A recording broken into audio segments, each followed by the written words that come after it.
It can happen for probably a lot of reasons that we just get stuck in the same way of thinking. Once we get comfortable with something, it almost becomes autopilot. We cannot solve our problems with the same thinking that we use to create a problem.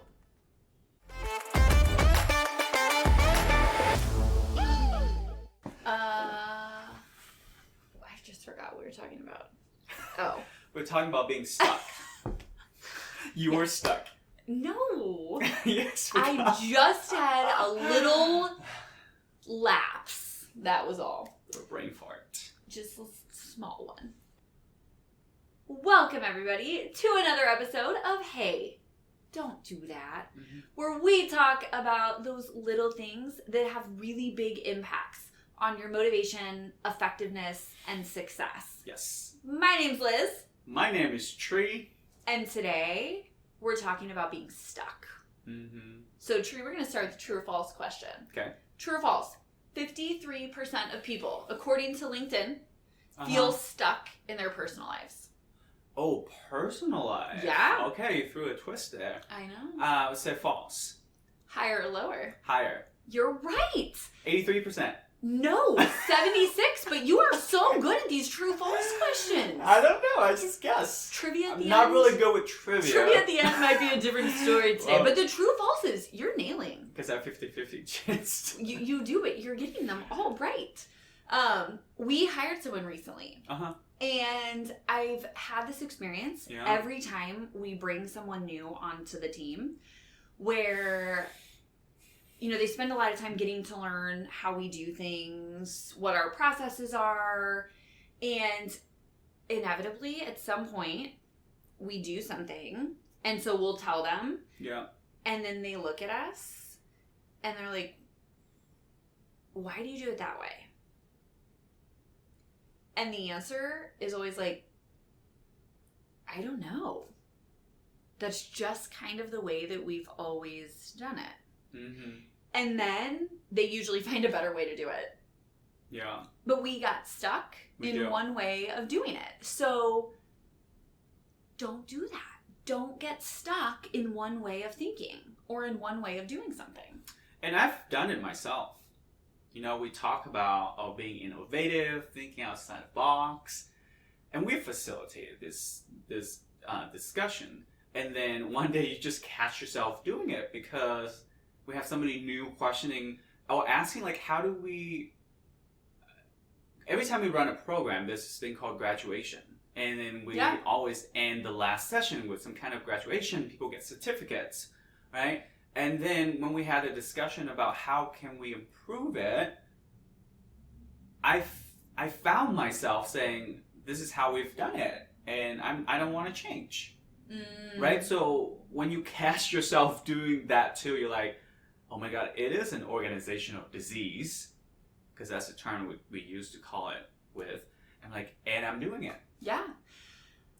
It can happen for probably a lot of reasons that we just get stuck in the same way of thinking. Once we get comfortable with something, it almost becomes autopilot.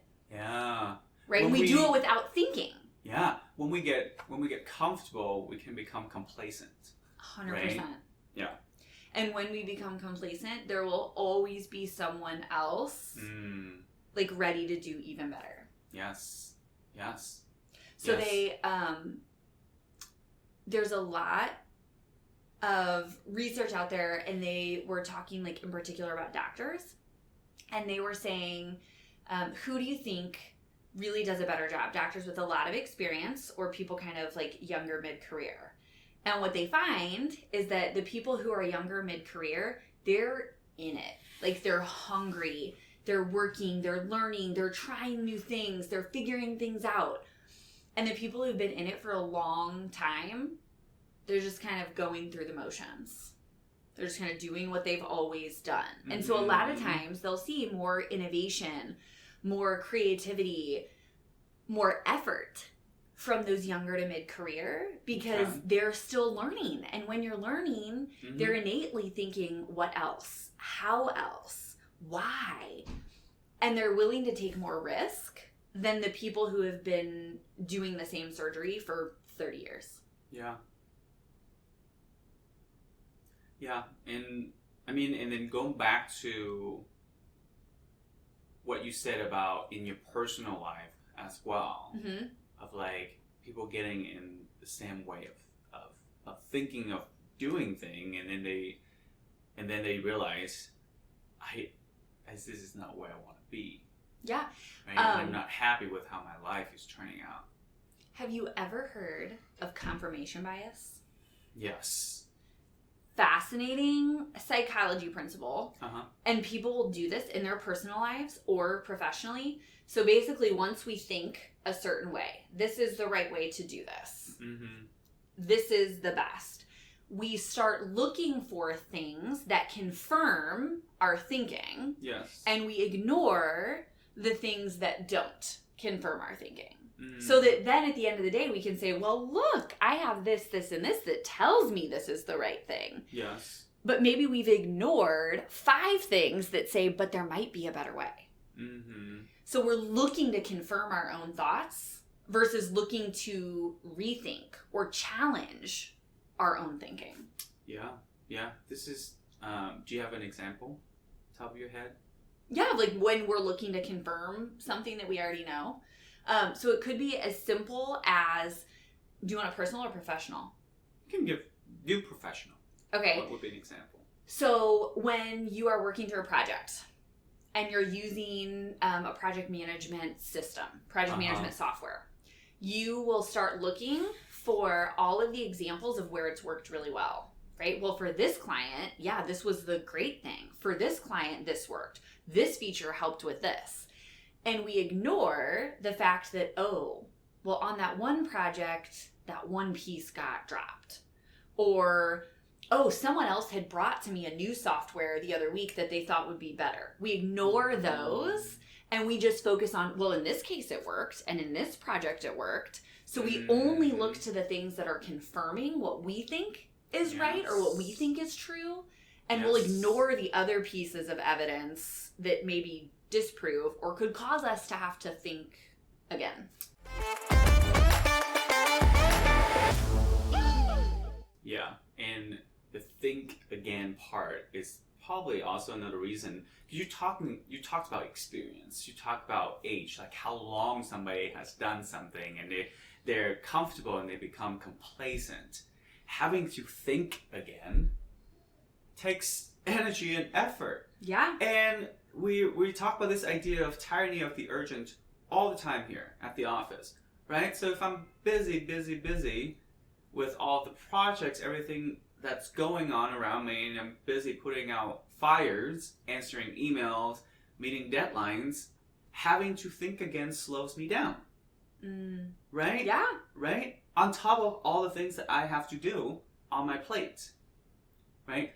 Now, when we're a leader, though, it is our job to continue to guide our team in a direction and making sure that it's a good direction that we're heading towards, right? So, yeah. But a lot of leaders, because they have to think again or because their plate is full, we forget that and we fall into the victim of focusing on the urgent instead of the important, which is continue to innovate, think outside the box. Yeah.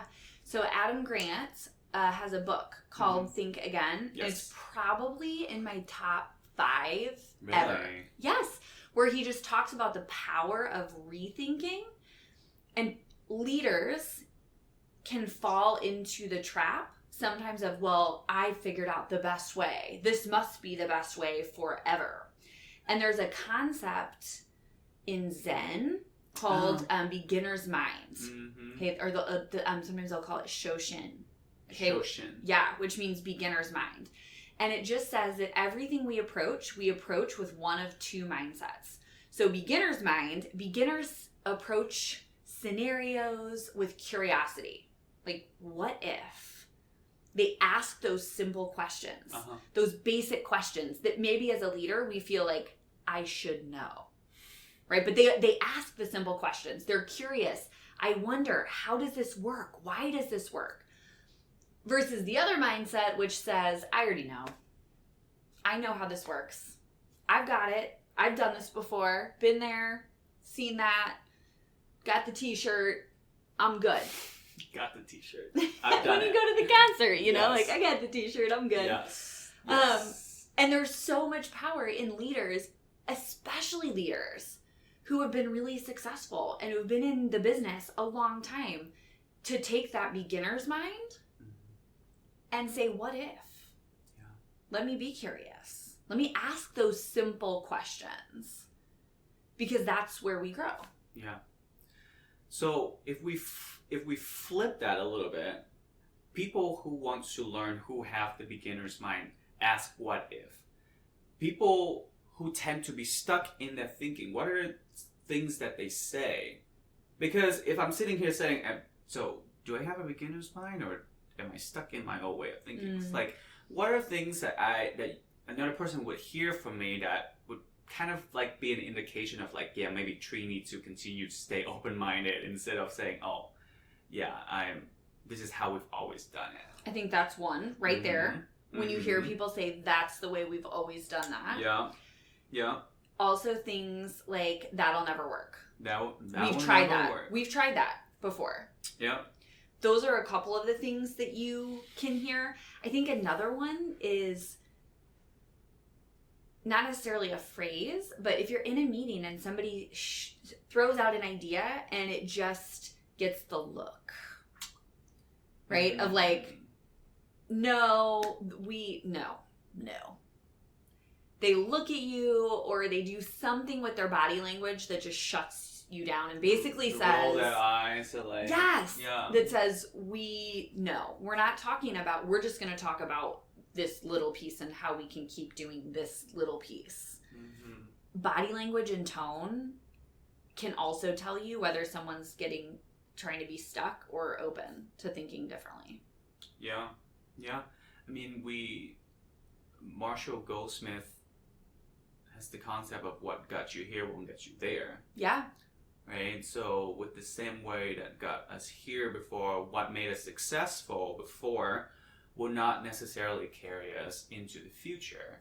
And being stuck in the old way of thinking is not going to continue to bring us the success that we look for. Because we all want to be successful, and we think, if I keep doing the same thing over and over again that brought me here, we fall into the trap of, hey, things are changing around me, and if I don't change, continue to think outside the box, and I won't continue to be successful. Yeah. So Maya Angelou, she says, do the best you can until you know better. And when you know better, do better. So it's the same concept of, you're doing the best you can, but once you know better, then you do better, because you can be hyper successful right now. Yeah. And so many people we work with are hyper successful right now. And then I ask them one question, and it's, how do you know how good you can really be? How do you know how good you can really be? Yeah, because they say I'm really, really good, but what if you could be even better? And you just don't know it yet. Right? Because you're stuck in this one way of thinking, where if maybe you learned something else or you tried something different, you could almost unlock this whole other level. Yes. For yourself. Yes. The question is, are you willing to get unstuck? Yeah, that's another key point. It's like, do you want to do things differently? Do you want to change? Because we know change is hard. So right, maybe that's another reason why people don't want to be unstuck or don't want to do things differently, is because change is hard. You also brought up another point earlier, is people who are continuous learner, who continue to stay open, don't say, I should have known the answer. Because tying it back to your quote of Maya Angelou, is like, do the best you can until you know better. People who are constantly learning wouldn't say, I should have known that, because they're always giving the best and they're always learning and taking in new information, right? There's no such thing as like the perfect answer, the perfect way of doing things, because you can always continue to improve and make continuous improvement.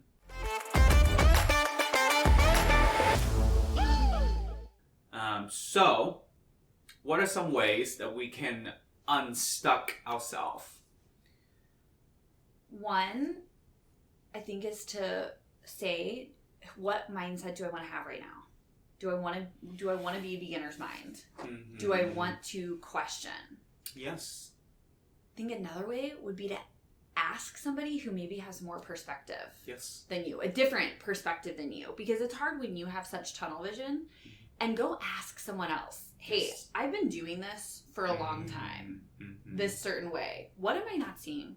Yes. What am I missing? What's another way I could do this? Yes. But getting perspective outside of your own is critical. Yes. That tunnel vision, right? Because once we feel like we found an answer, we stop asking questions. Like, oh, this is how we're going to do it. Mm-hmm. And consistently, so another easy thing somebody could do is consistently challenge yourself. Like, pick one thing a week and say, okay, here's one process. Here's one email that I typically send. Here's one, flyer I usually put together. What's one thing I could do differently? Mm-hmm. And just challenge yourself to say, what's one thing I could do differently? They'll even say, drive home a different way. Take a different route. Just something in your personal life.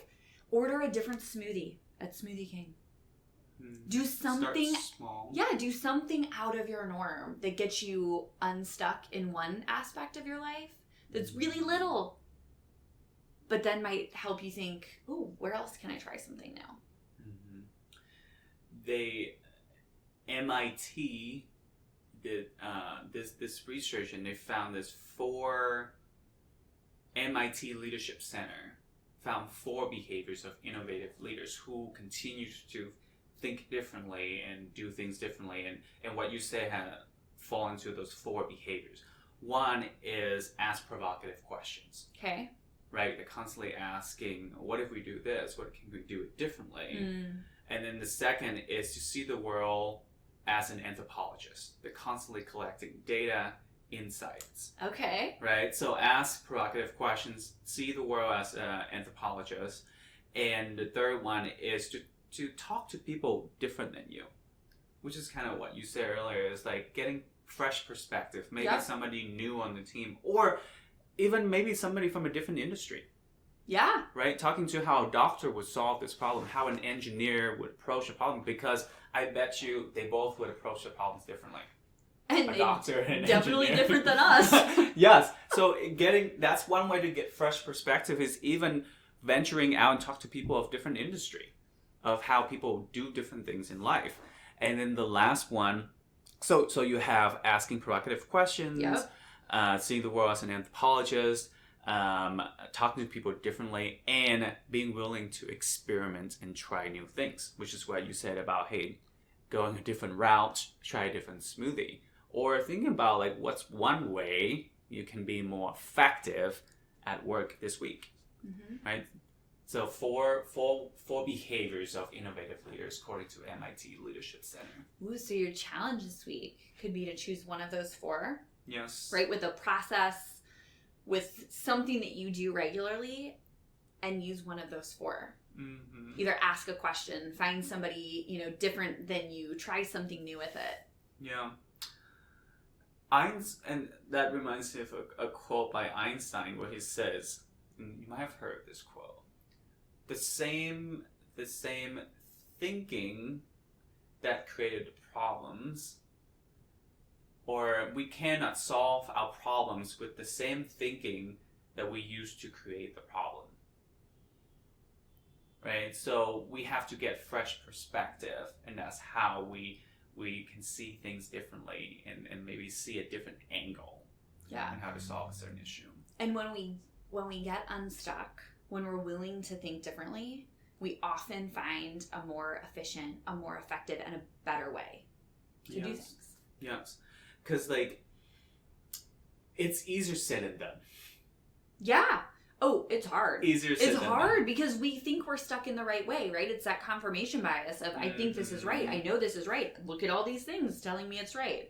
It's being willing to just open up and say, what if? Yes. But when we say, what if, sometimes we open new doors and better doors. Another small thing to do is don't get stuck at your desk. Get up and talk to people or learn new perspective, because when I think I remember when executives have a problems or the leadership teams have a problem, they close themselves in the room and they try to solve it. and they think after 2 hours when we come out, we're going to have a new vision, new strategies, yada, yada, yada.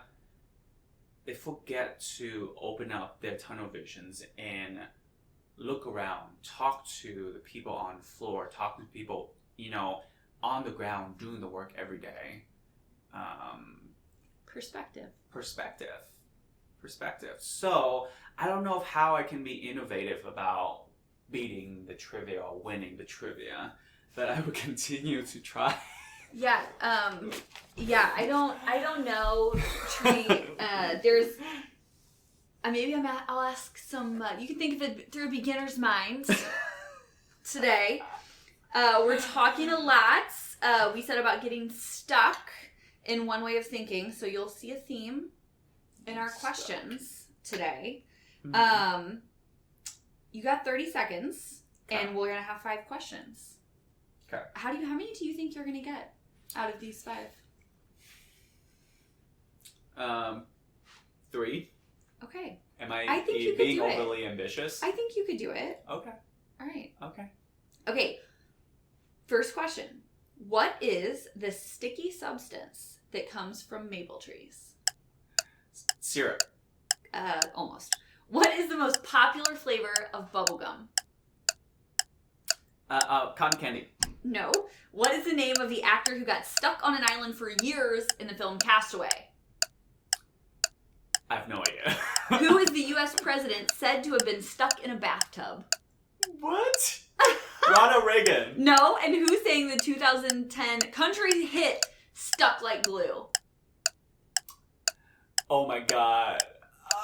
Time's up. Okay, Tree. I think I got 0. I think you got 0, but you did your best. I did You did I your did my best. best until I didn't know any better. Yeah. And now that you were going to know better, then you would do better if we Yeah. did this again. Okay, so the sticky substance that comes from maple trees, so it's called sap. But then they turn sap. it is into sap. It is sap. syrup. It is sap. Yeah. The most popular flavor of bubblegum. Tree, I don't even know if cotton candy bubblegum exists. You said cotton candy? The correct answer is spearmint. Oh. Spearmint is the most popular flavor of bubblegum. Huh. The actor that got stuck on an island for years in the film Castaway. Have you seen Castaway? So he has a volleyball named Wilson with his hand. The actor was Tom Hanks. Oh. It's a good movie. What year was it? I don't know. Probably early 2000s, maybe. Okay. Castaway. Good movie. Who is the U.S. president said to have been stuck in a bathtub? True. But they can't actually confirm if it is real or not, but it's like rumor. William Taft, who was the 27th president of the United States. And I will just throw out there, the reason that people say he got stuck in a bathtub was because he weighed 350 pounds. So now it makes sense, doesn't it? Yeah. So that's why they say it. Okay, and then the last question. Who sang the 2010 country hit Stuck Like Glue? Have you heard the song? I feel like Whoa, stuck like glue. You and me, baby. No? Sings it. Sugarland. Sugarland. Sugarland sings Okay. the song Stuck Like Glue. Okay. All right. So to wrap it up, to summarize what we talked about today. Yep, don't get stuck in one way of thinking. Look at things through the lens of the beginner. Ask those simple questions, and we will find better ways to level up and do things more efficiently. Yeah. That's another episode of Hey, Don't Do That. We'll see you next time. later.